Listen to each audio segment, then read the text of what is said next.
Hello, everybody. Um, Welcome to our webinar, Developing Strategies to Address AI Issues.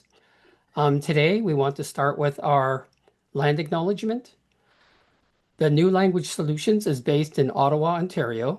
We acknowledge that our head office is on the traditional unceded territory of the Algonquin and Anishinaabe people. Beyond Ottawa, we have staff working in locations across Canada. New Language Solutions is grateful to have the opportunity to work as a guest in communities and territories across the country. And we honor the stewardship of the many Indigenous peoples who have resided on these lands since time immemorial. Please welcome Vicky Saumell, our webinar facilitator, who is a teacher, teacher educator, materials writer, and presenter who has worked for major publishers, especially in the areas of project-based learning and the meaningful use of technology for language learning. She has been the IA TEFL Learning Technology SIG coordinator. She has had an extensive career teaching at a primary and secondary level. These schools were in Buenos Aires, Argentina. And she continues to work as a freelancer for publishers and educational institutions globally.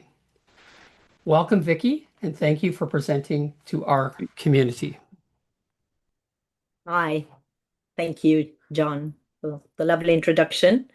And thank you, everybody, for joining me today to discuss what I believe is a very important topic, AI in general, but AI issues in particular. So I'm going to be sharing my presentation.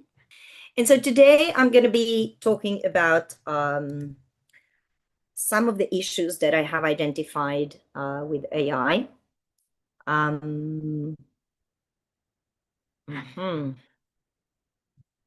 we go. And some strategies so that it's not all gloom. We're going to be talking about some strategies to address these issues, specifically strategies that we as educators can develop and put into practice. So the first thing I'm going to do is we're going to do a poll. Yeah, and let me see. Sorry, where's that? Let me launch the poll. And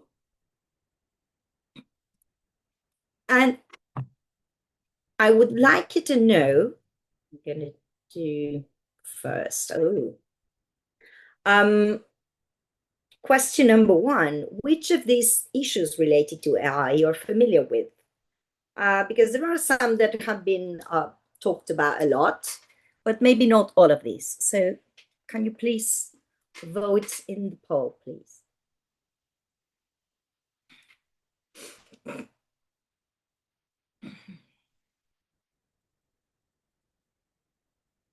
You see output? Yes, that's been talked about a lot. I'll scroll down a bit. Environmental impact, not so much. Access, not so much. Copyright. Okay. All right.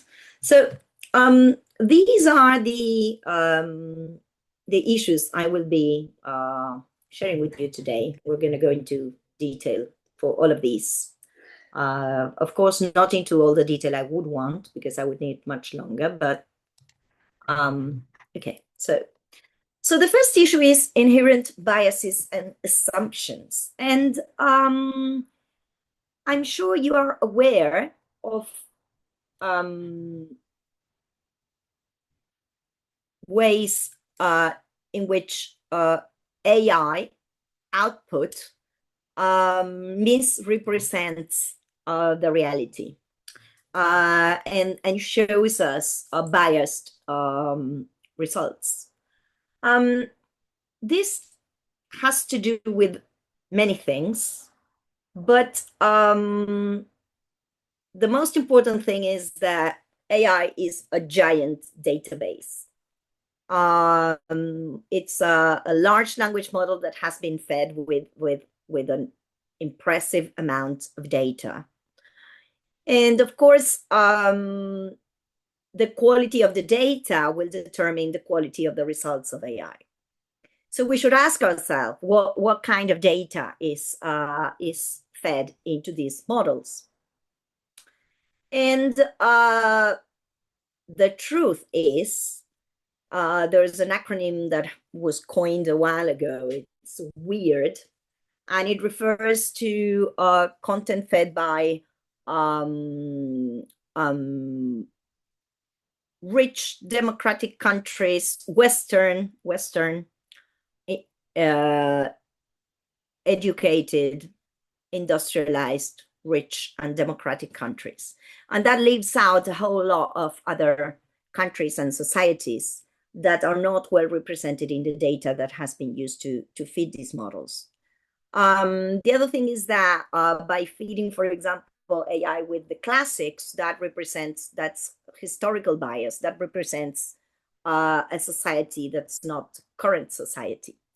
So we would need to keep training the models with updated data in order for it not to come up with historical bias, for example. But that's not the only.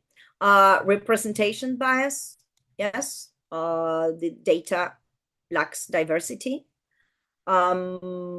Measurement bias, there's a flaw in the data collection methods, and also sampling bias. I mean, the samples used are not representative of the whole population that's going to be using the AI. So we have a huge problem here, and a very simple way of seeing this is if you prompt an image generator to give you an image of a doctor and a nurse, which in English are gender neutral words. The results, most of the results coinciding, showing the doctor as a male, and the nurse as a female. And even further, they will show you the doctor is probably white and maybe not the nurse. So we shouldn't take for granted that that is a depiction of a doctor and a nurse everywhere in the world. And I think so the first thing is becoming aware of these biases. To understand the biases, we need to understand how AI works. And so these biases manifest in these ways, and then I'll go into how it works, sorry. It manifests through discrimination, stereotyping, reinforcing existing inequalities, and unequal performance depending on who is using the AI. Of course, if the AI is being used by the same demographic group that has created AI, it may work well, not so well for those who are underrepresented. So we also need to understand that AI does not really know. Although it's called intelligence, that's pretty ironic. What happens is large language models, which are the basis of generative AI tools, are systems that can predict language, can mimic language based on the data they have been fed with, but they are not a web search. They don't search online for the latest current information. And so what they do is they predict language-wise what would be the answer. And when they don't have the answer, instead of saying, sorry, I don't know that, or I'm not familiar with that, they will fill in the gaps. And this is what we call hallucinations. So this is basically transferred to our next issue, which is precise output. Put correctly would be imprecise output. The issue with AI is that we can never know where this information comes from. It's called a black box because we don't know very well how it works or how it does their mathematical calculations and how does it come with a result. And although some AI tools now are cross-referencing and quoting where they get the information from, that does not happen with all the tools. And so it's hard to know whether all the information we receive is 100% precise. As I said, this has to do with the inner workings of LLMs. Now, a newer concept that has kind of is trying to help with this imprecision is called RAG, Retrieval Augmented Generation. And so what it does, as I said, LLMs are not searching the web in real time. They process, they have the information they have been fed with up to a cutout date. So for example, ChatGPT 3.5 cutout date is end of 2022. Anything later than that would not appear. So what they have come up with is this idea of optimizing this output by running it through a kind of a web search. After they have generated the content, they run it through this retrieval augmented generation, and so that they can spot or add newer information to the results. Of course, the training data limitations, again, are related to what we talked about with biases. They are biased, the quality of the data is, questionable, and also there's data scarcity. There's not endless data. And we will go back to the amount of data when we talk about copyright, because this is really important. And data is becoming more and more scarce, even though there is more and more data these days and everything is turned into data.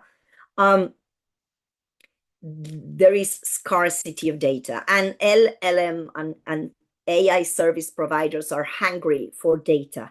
And in order to get that data, they will do things that are probably not very ethical. So we'll get there.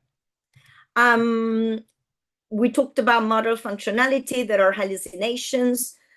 We said it's basically a statistical analysis of language. So there is a lack of contextual understanding. And the probabilistic nature of, okay, I'm 80% sure that the next word that you need is this, is not necessarily the word that a person would use. And so when we talk about creative language, the probabilistic nature is not very helpful, for example. Another problem is that the result you get from AI is heavily dependent on prompting. So ambiguous prompt will produce imprecise results. So we'll get there when we talk about strategies and the importance of prompting. And the other thing is over-reliance on AI for everything, even things AI is not probably good at, also results in poor results. All right. Our next issue is multilingual and English varieties representation. And again, we're going back to the data that was used to train these models. The studies show that 80% of the data used is English. So to start with, all the other languages are underrepresented and misrepresented. And the results in those languages then is poorer.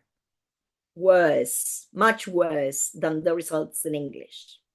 Even though there is machine translation to go and search for the terms in the database in another language, then the machine translation can further introduce more imprecision. So on one side, we have English and 20% of the rest of the languages. On the other hand, we should question which English, because there's a very wide variety of Englishes. And if we go to the studies, it's mostly American English, and then British English, and then who knows who, probably not South African English, probably not Australian English, probably not more obscure varieties of English. And so the results for those varieties of English is also worse.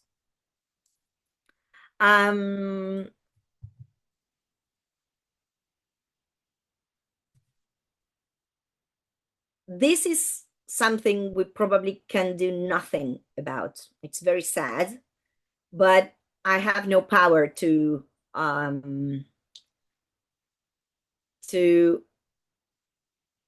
cause multilingual representation to happen.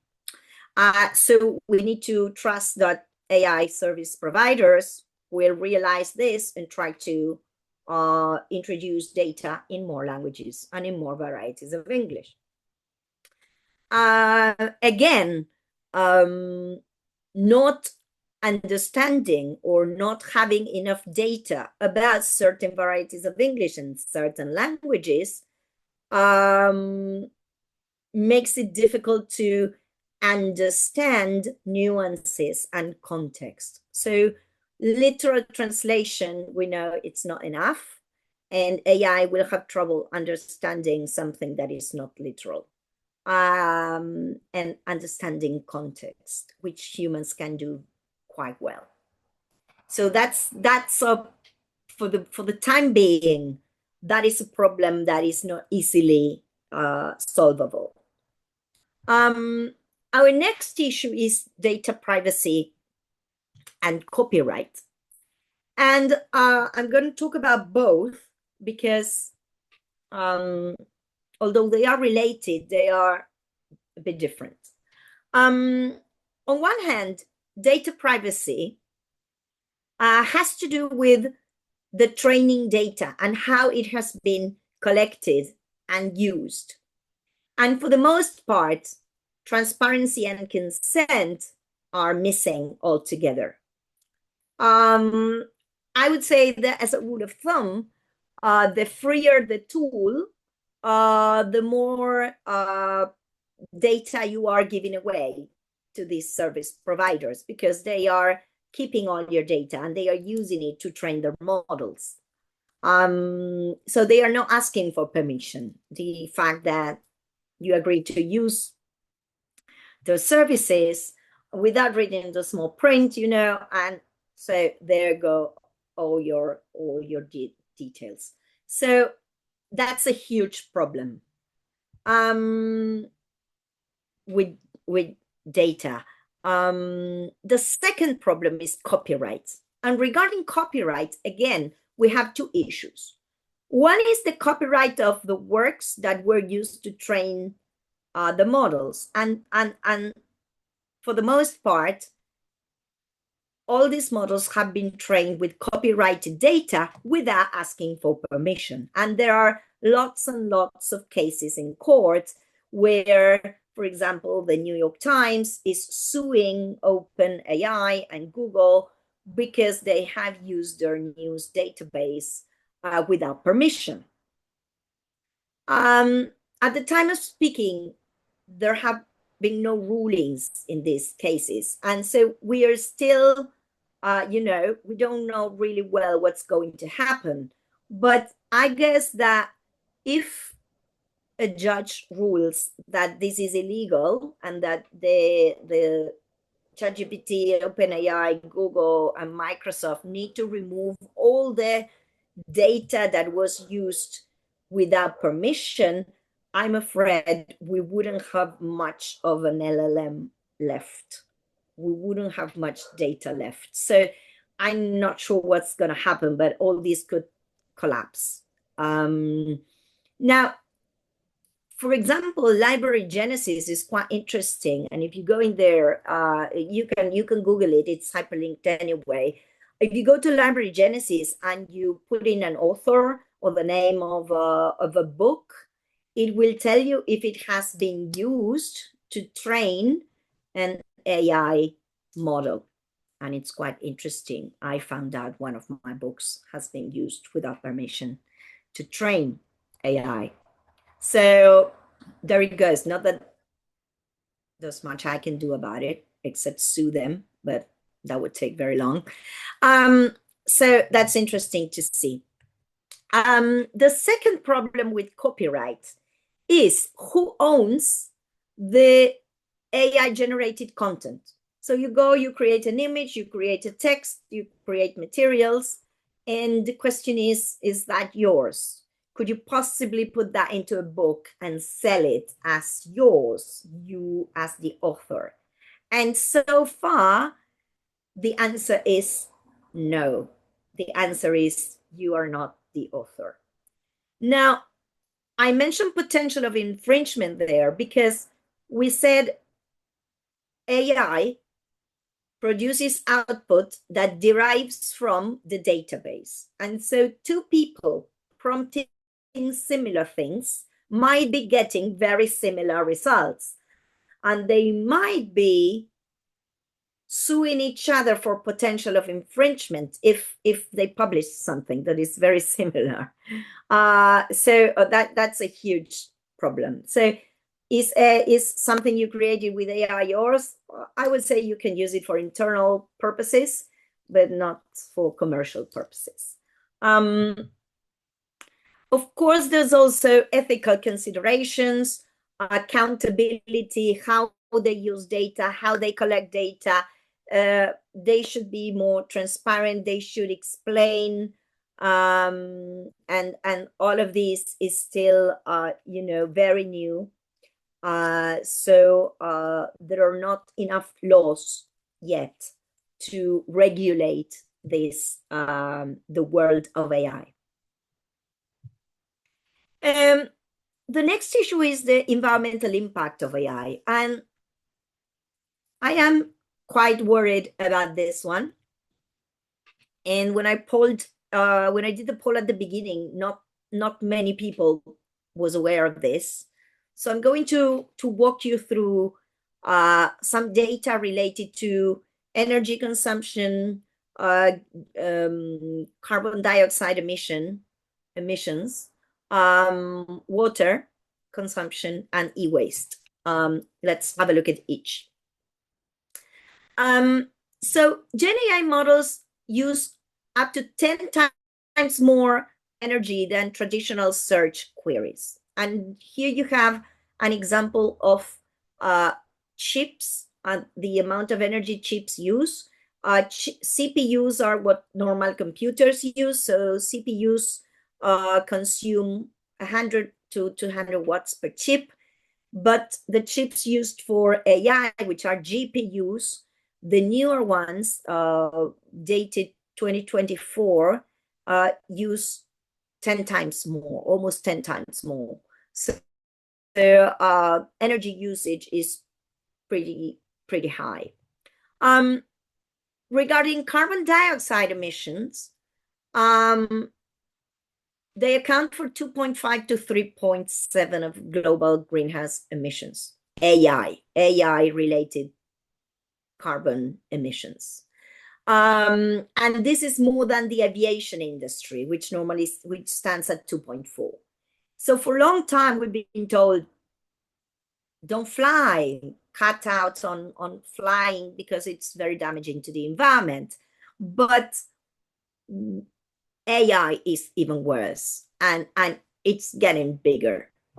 If there is one piece of data that I would like you to remember, and when they ask me for, just tell us one little thing, this is the data I give them. It's a Gen AI query will consume 4.32 grams of carbon dioxide, as opposed to a Google search, which will only consume 0.2 grams. When we look at it that way, the difference is huge. So the question is, should we be prompting AI for everything? Or should we still be Googling or web searching as much as we can and using AI only when necessary? And the problem is that we will need to decide when it is necessary and when it's worth using it. Regarding water consumption, the water consumption is huge because the data centers where the servers are stored, where the AI processing happens, they need fresh water to cool down the servers, and not salty water because that is not useful. Fresh water. And so the amount of water being used in these centers is huge.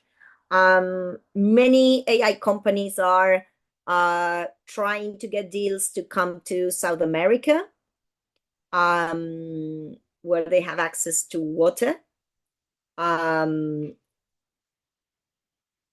So they can install their plants and they have more access to water here, which is kind of scary. And the last is e-waste, because we said that the processors they use, these GPUs that servers used, they are used very intensely, and so they are worn out much faster. And so this cycle of using up parts, yes, the parts, can generate a lot of e-waste. And that is something we should also be aware of. So the environmental impact is huge. Let's get to our last issue. And our last issue is access and equity when we are deploying or using AI. And this has to do with unequal access. And of course, it's related to the digital divide. And so, as usual, I'm afraid, those who have the resources will be able to access AI, better AI, and more frequently. Those who don't have the resources will fall behind, and the gap will be bigger each time. There is also a research gap. From what I've read, about 18% of, or I think more, research is done by the US. And the second country doing more research is China. For me, living in Argentina, it's quite sad to know that the whole of South America and Africa only account for 5% of the total research on AI. And so that means that more research leads to more development, and those who are doing more research are doing more development, and they are creating better AI. And those who are not are left with what's left. And so this is something we should worry about. Also, access barriers like cost and infrastructure, and of course, digital literacy make access to AI unequal.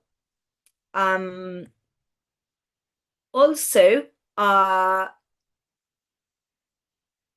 the economy and the algorithmic bias that we talked about before also exacerbates existing inequalities.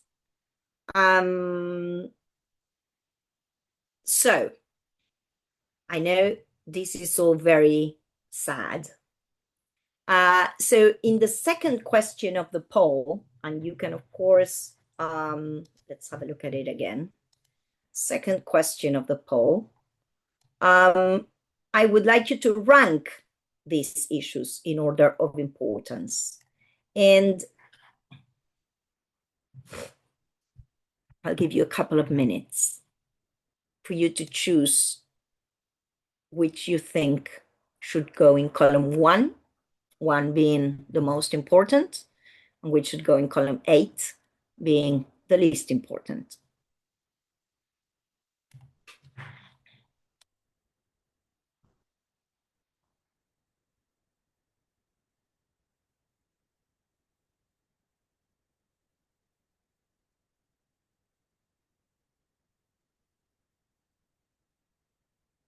Mm-hmm. Copyright biases. Yep. Copyright. Yep. Mm-hmm. Especially because I think that some of them are quite out of our reach as uh, things we can really do something about, and we are probably in their hands, really. Yeah, environmental. Yeah, that's frightening data. Yeah, I tend to scare people away. Sorry. Um, all of them. Yes. No, but Bonnie, yeah, no, we will talk about strategies in a minute, and there are some things we can do, but mostly, of course, being aware is the first thing we need to do. I mean, first we need to know, because not sure about you, but I learned about this because I started reading and reading and reading, and not uh, because I did want to find that information, not because that information got to me. So this is not something that's being talked about a lot. Um, so yeah, becoming aware is the first. Yes, yeah. Still, I don't think I have the power to stop AI, do I? I would be naive to think that. So I think what we need to do is we need to think about strategies to at least make a better use of it. Um, yeah. Okay. All right. Um, let's close this for a minute. And so we're going to go into our next slide. Okay. And so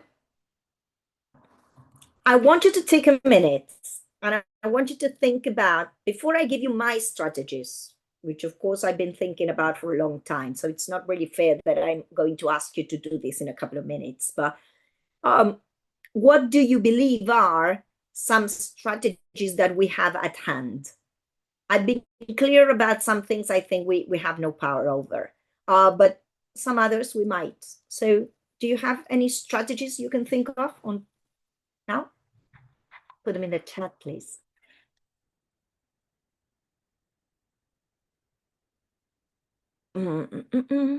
Prompts, prompt quality. Yes, yes, yes. Keep learning. Yes, yes to that. Mm-hmm.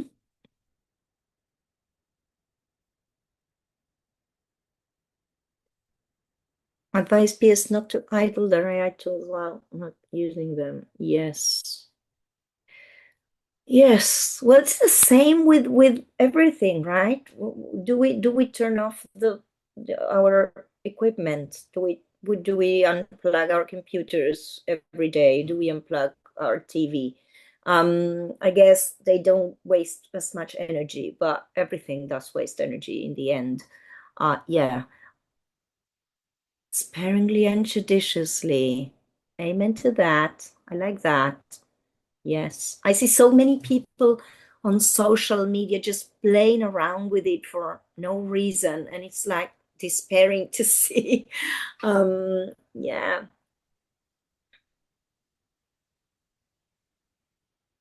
Yes, Paul. Yes, yes.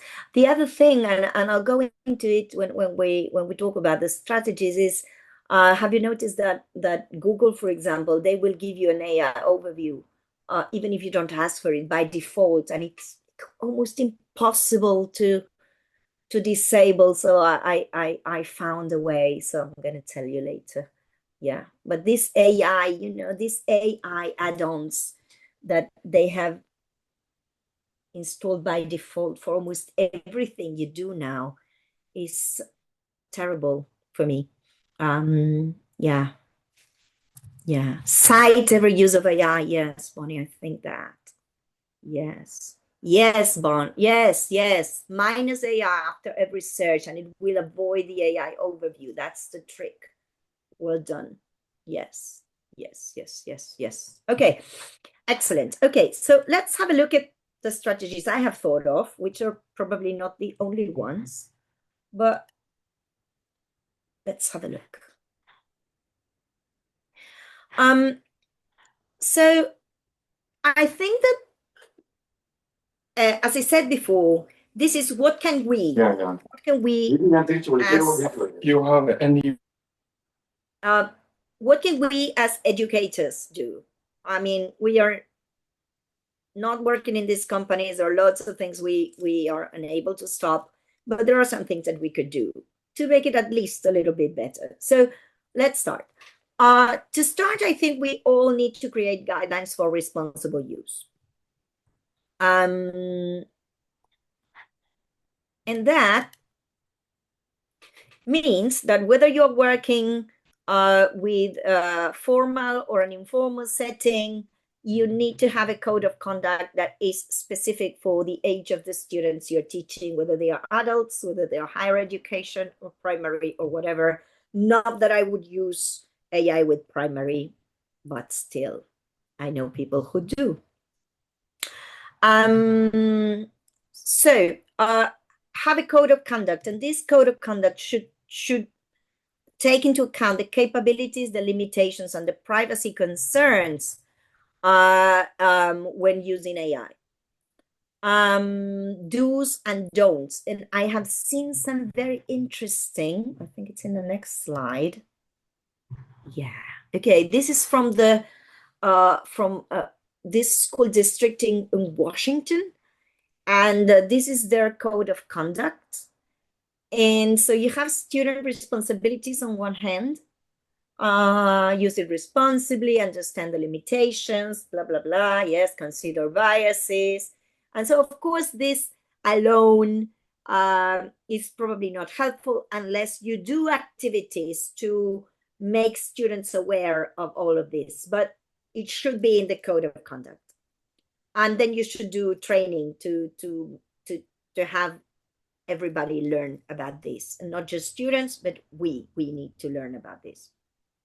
I am quite interested in what's on the right, which is the AI levels.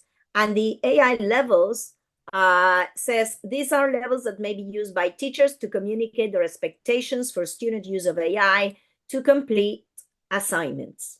And so you have AI recommended, AI permitted, or AI restricted. And so when you give an assignment, you label it. And so students know whether they can use it, they should use it, or not at all. And of course, quoting or citing use of AI is essential. Many people are discussing how to design tasks so that they are kind of AI proof, or that they bring onto the table the use of AI, and they ask students to provide an explanation of what they've done with the AI and how they have combined their own work with AI and how they have edited and critically analyzed it, etc. So task design is probably something we also need to be looking at. But I thought these AI levels that you could assign to tasks and to assignments is an interesting way of dealing with it.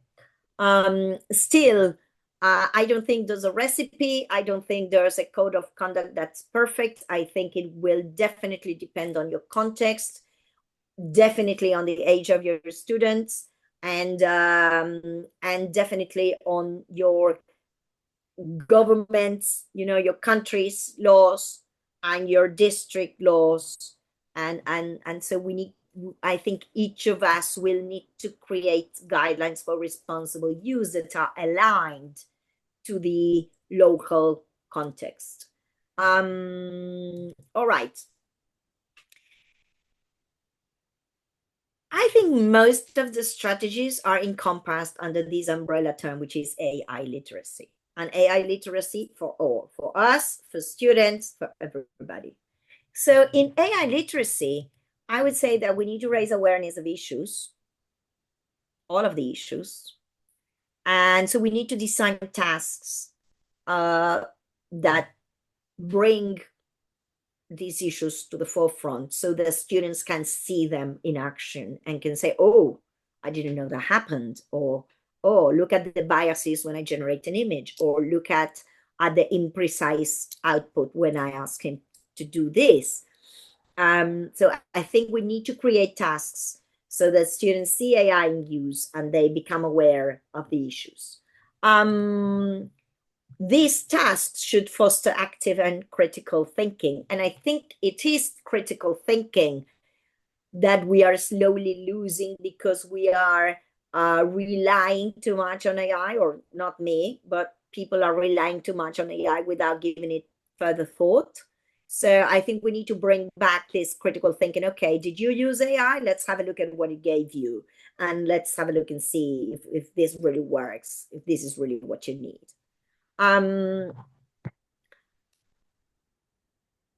This is a library, an online library of lessons for AI literacy. So if you Google search, don't ask AI, just Google search AI literacy lessons, you can find there are loads of ready-made lessons that you can use. You don't even need to design your own task, though.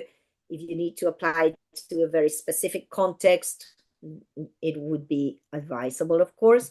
But there are already ready-made lessons to do AI literacy. So this is just one example, but many more are available. The other thing I talked about before was when we talked about imprecise output. I at the very beginning, and since the beginning, I have been wondering, and I would love to come up with a list of, okay, what things is AI really good at? And so what are the positive uses of AI? So which are the things that I wouldn't mind using AI for? And which are the things I would never delegate to AI? And which are the things that would justify the cognitive load of doing myself? Because, a lot of this discussion is whether, oh, AI does it faster, so your workload is reduced. But in the end, there are certain things that I want to be doing myself. I still want to be doing, because I think my judgment is better if I do them myself. I might have AI do some kind of brainstorming, for example, but I wouldn't have AI making a decision for me. So I've long been wanting to be able to identify a list of things AI is good at.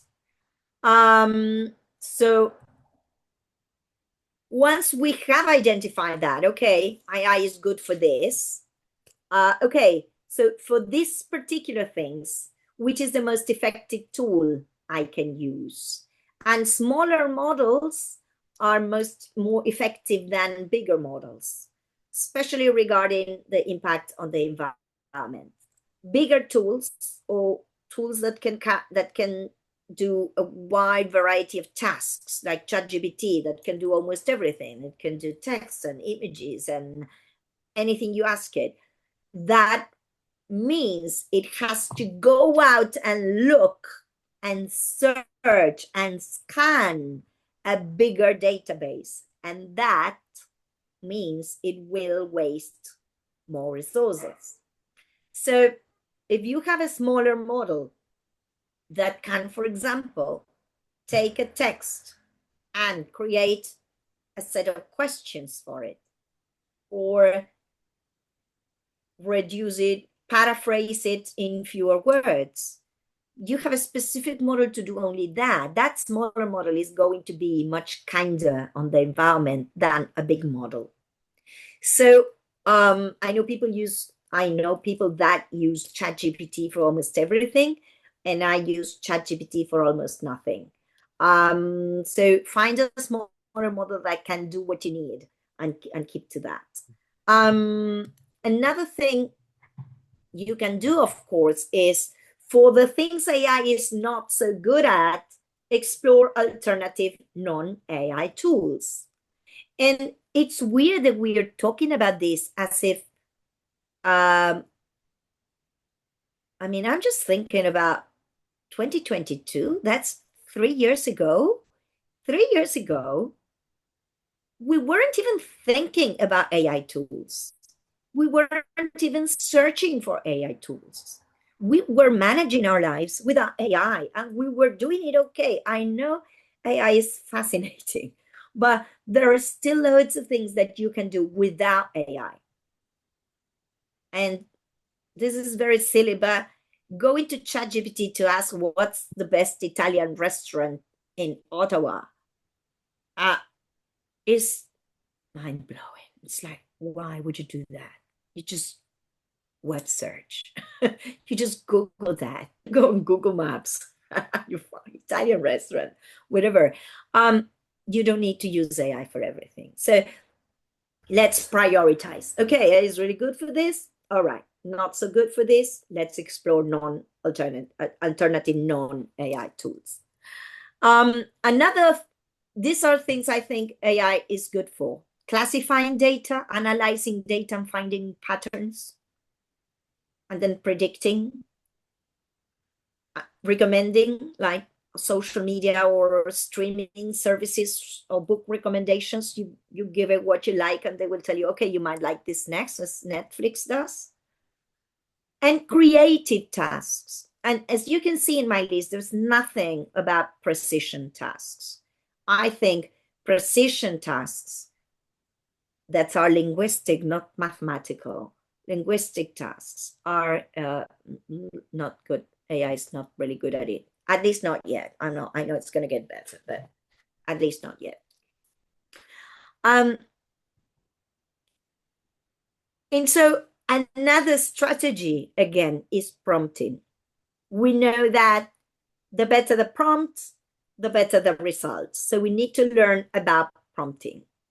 But we also know that each prompt, I've heard, okay, so you prompt, and then if you don't like the result, or if it's not what you need, you reprompt again and over again.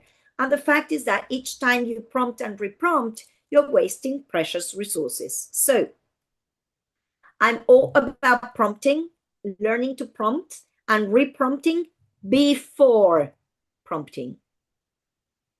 On paper, on a Google Doc, I don't mind. Learn the structure of a prompt, learn how to make an effective prompt, refine it on paper, and we will look at what an effective prompt would look like in a minute, and refine the prompt before prompting. Don't be hasty. Just like type everything, put it, oh, I forgot to tell you what age my students are. And so you prompt again. Oh, I forgot to tell you it's like, good Lord, you're wasting resources. Do it once and well. Okay. So learning to prompt, refining prompts before prompting. If you find a prompt that really works, save it. Create an effective prompt bank. And when I started researching this, there weren't any prompt banks. So I started my own.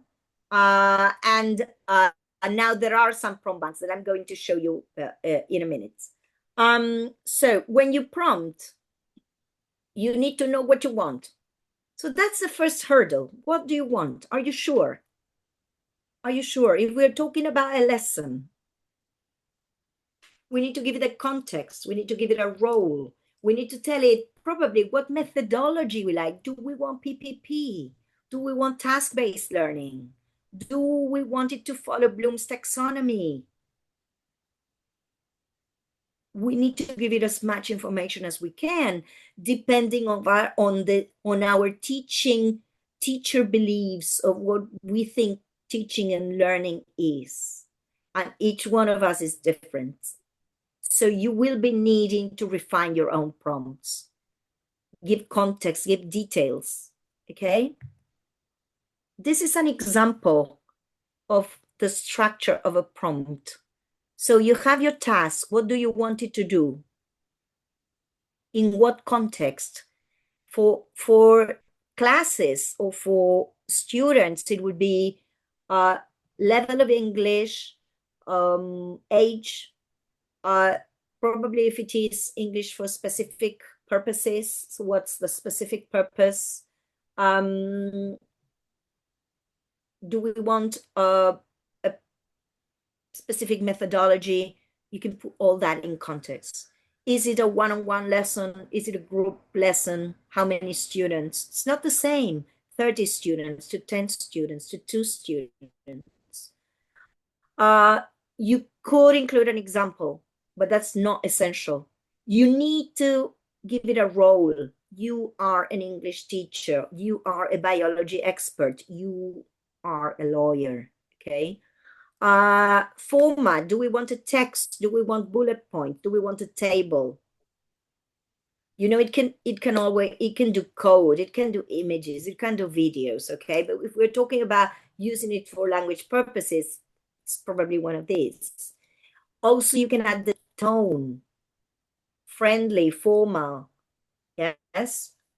Okay, so learning to prompt is essential. This is a prompt for an image. This is a prompt for an image.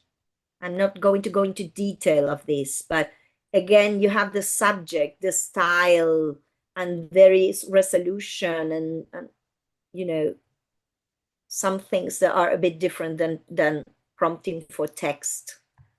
There are two things that are quite new. One is a set of tools that are called AI prompt generators. So they help you, you give them an idea, and they will give you the prompt. And then you put the prompt into an AI service, okay?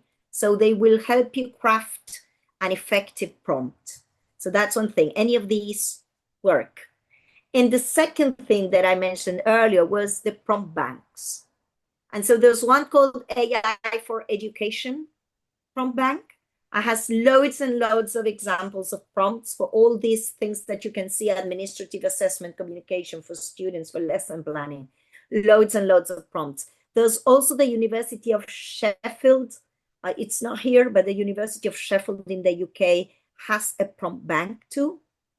And this one at the bottom is the one that I created. It's a Facebook group where I am collecting prompts, and I plan to create a website to curate all these prompts for ELT, because I think we need something specific for ELT.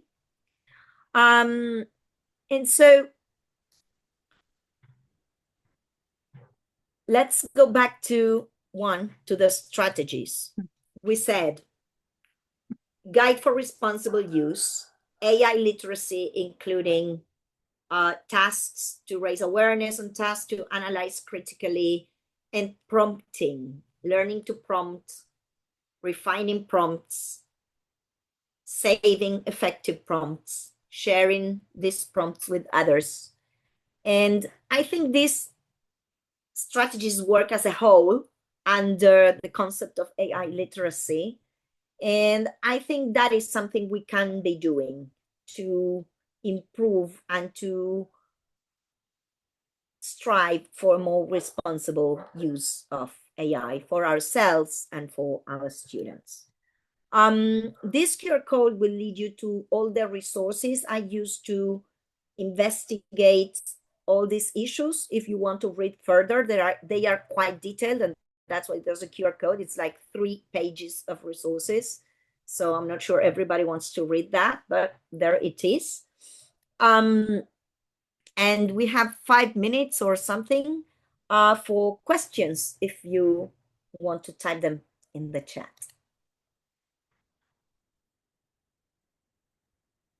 Thank you, Vicky. There are 2 questions. The easiest one I think would be, Vicky, are you going to be sharing your slides? I will be sending you maybe not the slides, but a PDF of all the information. Yes, definitely, with hyperlinks. Yes.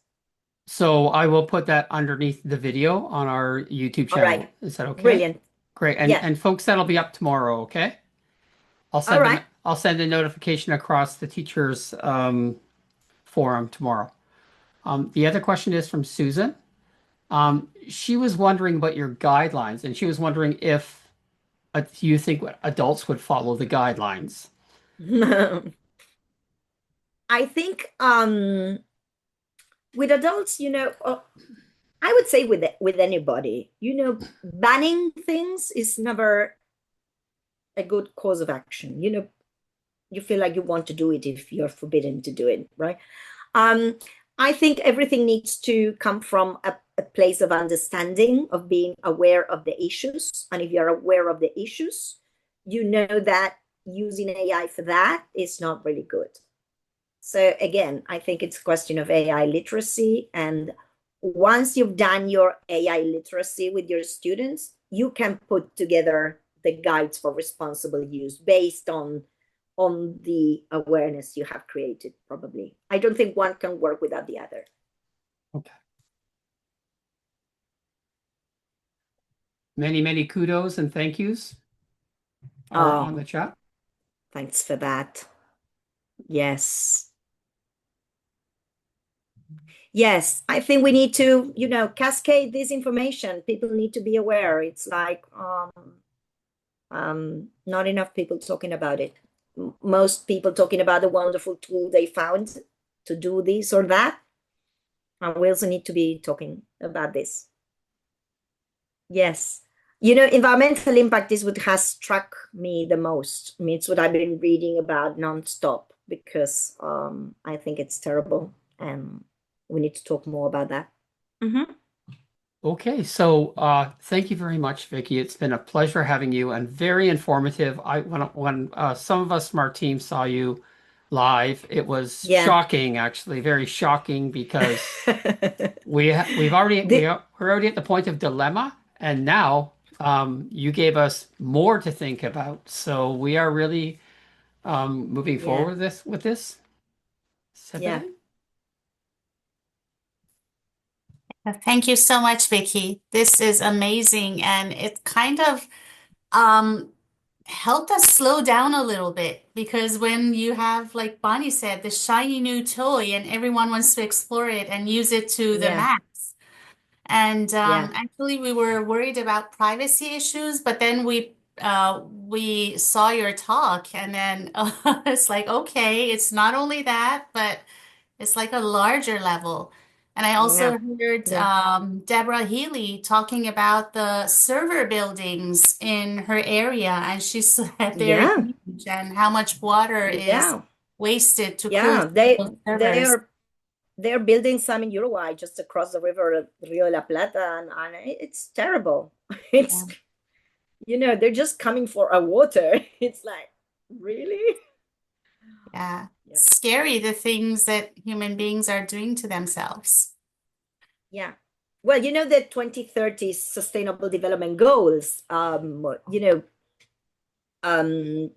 emissions, the goal for carbon emissions has already been deemed impossible because of AI. It's like, okay, there it goes. We're not going to be able to make it. So thank you for having me. It's been a pleasure. Yeah. Yeah, we've Thank you learned very so much, much. Vicky. Thank you.